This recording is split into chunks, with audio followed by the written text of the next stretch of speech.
डालता है कि इस किस्म के फैसले दो, उस किस्म के फैसले दो। हमारे रिश्तेदारों को उठाया जाता है, उन पे अजियत, ईजा रसानी की जाती है, उनको उनको इलेक्ट्रिक शॉक्स लगाए जाते हैं, उनको डराया धमकाया जाता है। फिर हमारे वीडियोस लिए जा रहे हैं और वीडियोस के लिए वो कैमरे हमारे लिविंग रूम में और बेडरूम में नस्ब किए गए, जिनकी जो लेटेस्ट वीडियो है, आपको पता है आधा घंटा वो कैमरा रिटेन रखता है वीडियो, वो वीडियो भी उन्होंने पेश की है। अब ये कहना कि इनको यकदम ख्याल आया है किसी एक सियासी जमात या लीडर को के हक में बात करने का, और ये सियासत को उसकी बढ़ा रहे हैं, और ये वाकयात नहीं हुए। ये कोई एक दिन में इन्होंने नहीं ये सोच लिया बयान देने का। ये बयान, ये मौक़िफ़ उन्होंने जुलाई 2023 को अपने चीफ जस्टिस को खत लिखकर ये पेश किया कि ये हो रहा है हमारे साथ। चीफ जस्टिस आमिर फारूक का क्या रवैया था? उन्होंने कहा कोई नहीं, मैं बात कर लूँगा डायरेक्टर जनरल सेंट्रल ISI के, और फिर कहा कि मैंने बात कर ली, अब आपके के पीछे हिस्सा नहीं लगते, कोई धमकी नहीं आएगी।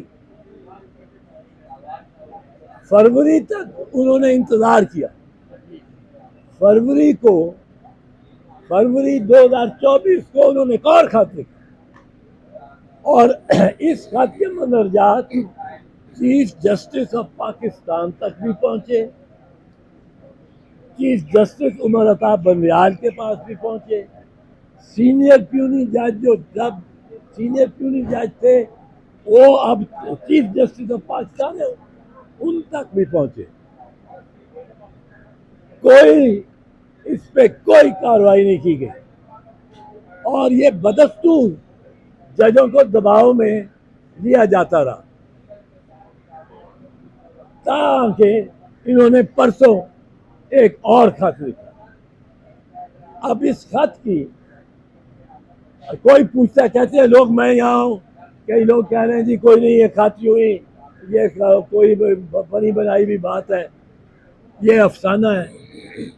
अब क्या ये अफसाना है या इसमें कोई वजन है, कोई इसमें सच्चाई है?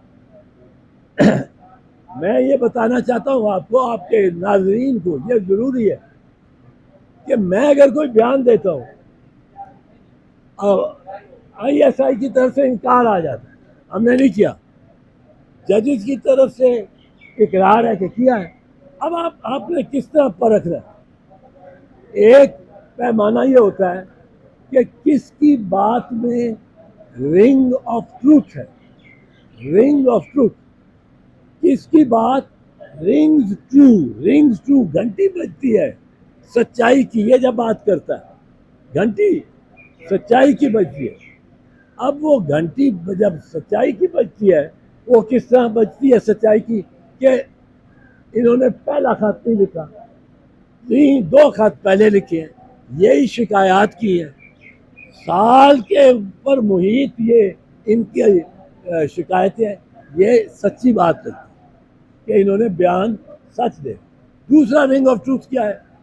दूसरा रिंग ऑफ ट्रूथ ये है कि ये कोई एक जज नहीं है अकेला, 6 जज है, एक खातून जज है, वो भी इसमें अपनी शिकायत कर रही, और बरमला तीसरी मरतबा कर रहे। ये रिंग ऑफ ट्रूथ है। रिंग ऑफ ट्रूथ और क्या है? रिंग ऑफ ट्रूथ ये है कि खसूस, ये मुबहम नहीं है कि हमें आके टेलीफोन आते हैं मैं कहता हूँ जी मुझे फ़ोन आते हैं, फ़ोन का पता ही नहीं कौन, वो इनकार करते हैं हमने नहीं किया, मैं नंबर नहीं होता, नंबर आता ही नहीं मेरे पास। रिंग ऑफ ट्रूथ ये है कि एक एक वाक्य को उन्होंने तफसीलन बयान किया, स्पेसिफिकली बयान किया कि ये हमारे साथ हमारे मुलाजिम को उठा के ले गए, एक जज के रिश्तेदार को उठा के ले गए। अब आप पूछ सकते हैं उनसे कि कौन सा जज और कौन सा रिश्तेदार। तो ये रिंग ऑफ ट्रूथ है। दूसरा एक और तरीका होता है एक बयान की सच्चाई को परखने कि क्या इस बयान को किसी तरह से तकवीयत पहुंचती है, एविडेंस नहीं है, तकवीयत, उस शहादत को तकवीयत पहुंच, वहाँ ये इसको तकवीयत यानी कोराबोरेशन है इसकी। ये अकेला आदमी बयान दे रहा है कि कोई और भी वाकयात है जो इसके बयान को मोतबर साबित करते हैं। अब इसमें आप देखिए कोराबोरेशन है, कोराबोरेशन ये है कि वो जज साहब के घर से वो कैमरे निकले हैं, कैमरा तो निकला है बेडरूम से, कैमरा तो निकला है लिविंग रूम से। अब जब ये जज साहब कहता है कि ये कैमरे क्या कर रहे थे, वो बल्ब बदलना चाहता था, वो बल्ब बदलने गया पीछे तो वो वहाँ कैमरा लगा हुआ है उसी सॉकेट में और वो वीडियो चल रही है, वो निकाल के जब उसे, अब ये कोराबोरेट हो गया उनकी बयान को। अब ये कोराबोरेशन और रिंग ऑफ ट्रूथ इन 6 जजेस के बयान में के खत में आता है और इन्होंने कोशिश कर ली थी chief justice Aamir Mahmood, chief justice Umar Ata Bandial, chief justice Qazi Faez Isa, क्योंकि उस वक्त जब ये सीनियर जज थे तो उनके सामने भी ये पेश हुआ, ये लिखा है। अब इनके पास एक मुद्दबाना तरीका यही था कि ये सुप्रीम जुडिशल काउंसिल के सामने पेश कर देते। उसका इख्तियार है कि नहीं, वो एक बड़ा मोतबर पाकिस्तान की अदलिया का सबसे मोतबर आला तरीन इदारा है और जजों को डिसिप्लिन करने के लिए उसको कर दिया। अब यहाँ चल रही है कि जी उन्होंने ये बनाई बात यूं ही बनाई है और किसी एक जमात को फ़ायदा पहुंचाने के लिए। भाई साहब रुके, सुने, 6 जज सुप्रीम कोर्ट के, इस्लामाबाद हाई कोर्ट, सारी कौम को इनका ममनून होना चाहिए। सारी कौम को उन्होंने सामने रख दिया है कि जजों पे इस तरह दबाव डाला जाता है और इस तरह दबाव उन्होंने कहा है सबॉर्डिनेट जुडिशरी में भी जो जज जिस डिस्ट्रिक्ट जज के ऊपर दबाव डाला गया उसने नहीं दबाव में आया, उसको भावलपुर भेज दिया, पंजाब वापस भेजा, फिर भावलपुर भेज दिया। अब इतनी बातें जो कि कोराबोरेट भी करती हों, जो रिंग ऑफ ट्रूथ भी घंटी बजाती हो कि ये सच्चा है, और 6 जजों आप उनका क्या कर सकते हैं। ये अदलिया अंडर थ्रेट है, ये अदलिया अंडर अटैक है, इट इज अंडर अटैक। और इसके दिफा के लिए अगर जज भी खड़े होते हैं तो पाकिस्तान के बुकरा एक इनकी फौज बन के इनके साथ चलेंगे। लेकिन इसमें जरूरी है कि काजी साहब इसका नोटिस, ये कल जो हो गई फुल कोर्ट की मीटिंग, हमें नहीं उसमें पता क्या हुआ, कुछ निकला तो नहीं। उस फुल कोर्ट की मीटिंग में चाहिए तो ये था कि एक ट्राइब्यूनल बना देते। ट्राइब्यूनल बनाने का एक आसान तरीका है, आपने 11 जजेस का ट्राइब्यूनल बनाना है, ऊपर से शुरू करें 1 2 3 4 5 6 7 8 9 10 11 ट्राइब्यूनल बना दें, किसी को एतराज़ नहीं होगा। काजी साहब को एतराज़ होता था उमर बंदयाल साहब के दौर में कि जी वो सीनियर जजेस को नहीं लगाते, जूनियर जजेस को लगाते। आप 11 जजेस का 13 जजेस का बेंच बनाए, सारे सीनियर जजेस रखे बिला इम्तियाज, और उनके आगे ये मुद्दा, ये लेटर एज ए कंप्लेंट पेश हो, वो जजेस जिन्होंने खत लिखा है वो भी पेश हो, उनके वकला भी पेश हो, नोटिस दें जिसमें इसने रॉन्ग डूइंग की हुई है, वो किसी इदारे का हेड है या डिप्टी हेड है, जिसका नाम इसमें आया है जिस इदारे का, उसके हेड को बुलाएं, वहाँ उसको ये खत दें और कहें आपका इसके बारे में क्या एक्सप्लेनेशन। 6 हाई कोर्ट के जजेस का इस तरह दलेरी के साथ ये लिख देना एक मामला जिसको वो पूरा साल चेज करते रहे, वो कर देना, ये कोई छोटी बात नहीं है।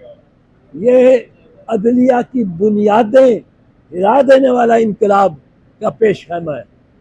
मैं इसलिए ये अर्ज करूँगा चीफ जस्टिस साहब को कि इसका फौरी नोटिस लें। ये दिनों की बात नहीं है, ये घंटों की बात है। सीरियस इसमें नजर आए चीफ जस्टिस साहब और उनके सीनियर रुफका, सीनियर 9 और 11 और 13 सीनियर जजेस का इसी वक्त ट्राइब्यूनल बनाएं और इसको टेकअप करें कि ये क्यों हो रहा है और कैसे हो रहा है। चौधरी साहब, मेरा एक छोटा सा सवाल है। एक वक्त था कि इन्हीं एजेंसियों के कहने के ऊपर आप टूल बने और उस वक्त की हुकूमत सदर आसिफ अली जरदारी का बाजू मरोड़ के आपने अदलिया को बहाल कराया था, तो आपको क्या अब उस पर शर्मिंदगी होती है या कभी कोई ऐसी बात महसूस हुई कि आपने उस वक्त गलत किया था? देखो, मैंने कोई किसी का बाजू मरोड़ के नहीं किया था। जरदारी साहब ने यही कहा कि मेरा बाजू मरोड़ के जज बहाल करवाए थे एतजाज साहब ने। जरदारी साहब नहीं करना चाहते थे, उनको लॉजिक से कन्विंस किया और फिर वो बहाल हो गए। जजेस होना चाहिए था उनको, वो गलत डिसमिस हुए थे। बाकी ये बात आपकी कि वो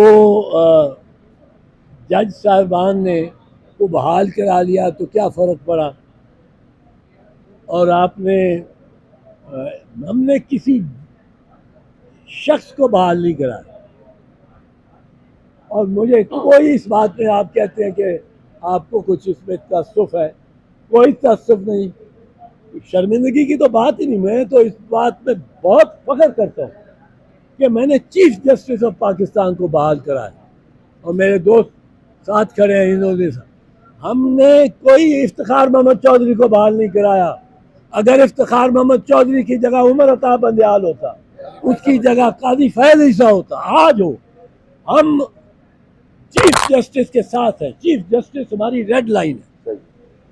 हमने भाई साहब जिसको बहाल कराया उस शख्स का नाम था चीफ जस्टिस ऑफ पाकिस्तान, और हम इसके तब भी खिलाफ थे, आज भी खिलाफ है कि कोई फौजी अफसर, कोई आर्मी चीफ पकड़ के बाजू से और चीफ जस्टिस को निकाल दे और बाहर करे, फिर यहाँ इंसाफ कहाँ रहेगा।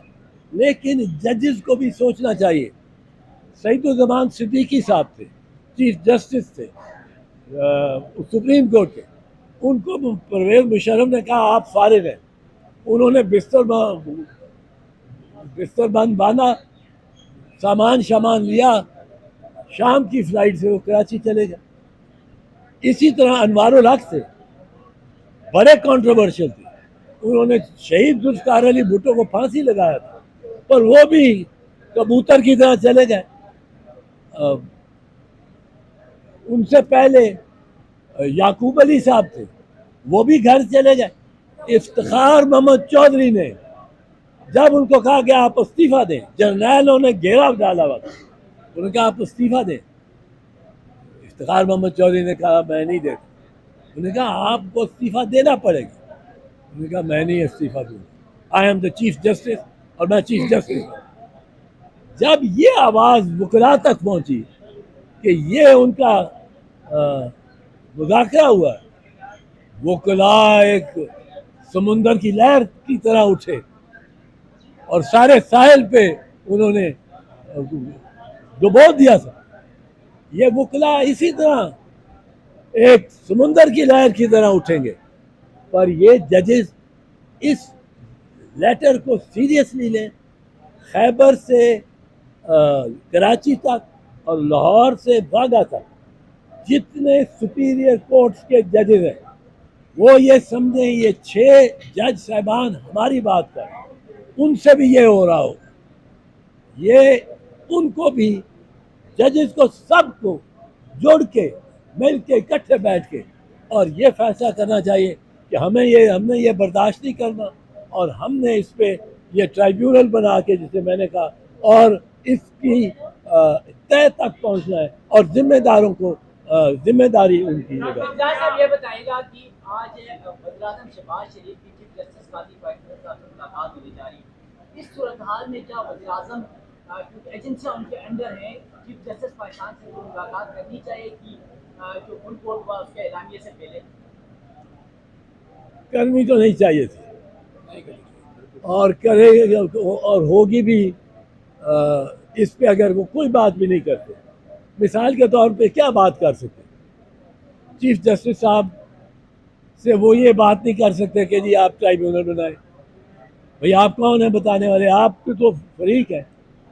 चीफ जस्टिस साहब से वो ये नहीं बात कर सकते कि मेरा जो DGC है या DGISI है, ये स्टाफ अफसर हैं द प्राइम मिनिस्टर, इनमें इन्होंने ये नहीं किया, शरीफ लोग हैं, अच्छे लोग हैं, ये बात नहीं कर सकते क्योंकि यही मुतनाज़ा बात है जिसको तय होना है।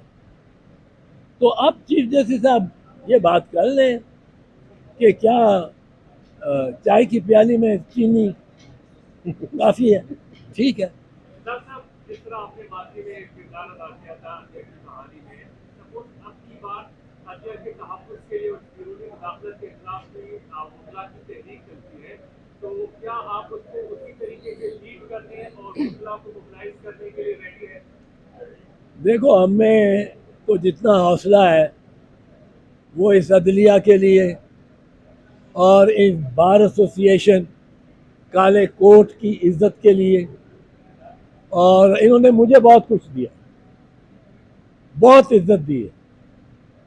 मैं तो इनके साथ रहूँगा, पर लीडरशिप अब नहीं आती है, जवान लीडरशिप है। मैंने जब लीड किया था उसको 18 साल हो गए, 17 साल, और अब मेरे में वो फिजिकल एजिलिटी तो नहीं है जो उस वक्त छलांग मार के और गाड़ी के छत पे चढ़ रहे होते थे और तकरीरें कर, पर इनके साथ हूँ और जो जवान लीडरशिप आई हुई है उनमें एतमाद रखता हूँ कि अब जो आए हैं और जो लीडर्स हैं, थोड़ा सा मुझे इस बारे में अफसोस है, तासुफ है कि कुछ डिवाइडेड है। इस वक्त मैं समझता हूँ कि सुप्रीम कोर्ट बार एसोसिएशन को अपनी अंदरूनी सियासत छोड़ के, पाकिस्तान बार काउंसिल को भी अपनी अंदरूनी वकला की सियासत छोड़ के, जिस तरह वकला को हमने इकट्ठा कर दिया था, मैं उसके बाद सुप्रीम कोर्ट बार एसोसिएशन का सदर भी हुआ उस तहरीक के दौरान, और सबको एक साथ लेके चले, एक कन्वेंशन बुलाए जिसमें दोनों सोचें, जो बार एसोसिएशन की है उनको बिठाएं, जो अब इनके मुखालिफ है उसको इज्जत ज़्यादा दें, उसको ज़्यादा इज्जत दें, और इस चैलेंज को उसी तरह लें जिस तरह हमने चैलेंज लिया था जब एक आर्मी चीफ ने एक चीफ जस्टिस को घर बिठा दिया। मैं सिर्फ एक एतजाज साहब की बात में एक बात ऐड करते चलें कि एतजाज साहब लास्ट टाइम भी इन्हें लॉयर्स कोऑर्डिनेशन काउंसिल ने बाकायदा मुंतखब किया था, लीड किया था।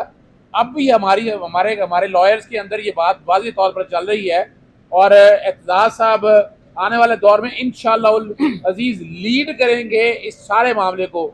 इन्होंने पिछले अरसे से जिस तरह वाइब्रेंट होकर एतजाज साहब ने एक रोल प्ले किया है, मुगला बरादरी बड़ी इज्जत की निगाह से देखती है और अभी भी समझते हैं। अभी भी देख लें आप कि जिस तरह खुल के बात कर रहे हैं और एक एक चीज़, और उस वक्त भी और अब भी, तो हम बाकायदा गुजारिश भी करेंगे और हम बाकायदा अपने लॉयर्स कम्युनिटी को मोटिवेट और मोबिलाइज भी करेंगे कि एतजाज साहब बिल्कुल ये साथ रहेंगे और फ्रंट के लोअर लीडर के तौर पर इंशाल्लाह किरदार अदा करेंगे। उस वक्त भी बार काउंसिल डिवाइडेड थी, बार एसोसिएशन डिवाइडेड थी, लेकिन उसके बावजूद भी लॉयर्स ने बहुत बड़ी एक किरदार अदा किया, जिसकी बदौलत आज ये जो सुप्रीम कोर्ट यहाँ बैठी हुई है, ये मरहून मिन्नत है उस लॉयर्स मूवमेंट की। उन्हें सोचना है कि उस लॉयर्स मूवमेंट की वजह से आज ये जजेस हैं, वोकला ने पासदारी की है। अभी भी हम समझते हैं कि इस जुडिशरी को उन रवायात को सामने रखते हुए एक तो अपना एहसास साहब ने बता दिया है कि मिलना नहीं चाहिए। जस्टिस काजी फाइज साहब को हमारे सरबराह हैं सुप्रीम कोर्ट के, उन्हें बिल्कुल नहीं मिलना चाहिए। ना इलामिया आया इस वक्त कि फुल कोर्ट का इलामिया क्या है, वो भी सामने आना चाहिए था। लेकिन याद रखिएगा कि वोकला तहरीक जो है वो पनप रही है, और ईद के फौरन बाद अभी प्रोफेशनल ग्रुप का भी इजलास हुआ था और ये चीजें आगे जा रही हैं। मैं ये अर्ज कर दूं आखिर में कि ये 6 जजेस जो हैं ये कौम के हीरो हैं, और कौम इनकी इस ये जो इन्होंने किया है, खत लिखा है और ये जो कदम उठाया है, दलेराना कदम उठाया, 1 साल से उठा रहे हैं। और सारे जजेस पाकिस्तान के सुन लें कि ये मौका है, ये वक्त है कि आपने कॉर्नीलियस के कबीले में खड़ा होना है या चीफ जस्टिस मुनीर के कबीले में खड़ा होना। अब कौम इस तरह आपको जज करेगी। कॉर्नीलियस का कबीला अकलियत में भी जब था, कॉर्नीलियस वो लिखता था फैसला जो उसके दिल में और ज़मीर मानता था, एक क्रिश्चियन था। मुनीर, जस्टिस मुनीर तमीज़ुद्दीन के फैसले से लेके गवर्नर जनरल रेफरेंस 200 के केस में मार्शल लॉ को उन्होंने वैलिडेट कर दिया। वो कबीला है। आज के बाद ये जज पहचाने जाएंगे इससे कि ये जा रहे हैं कॉर्नीलियस वाले, ये जाए वो जो मुनीर के साथ। Thank you. Thank you ji.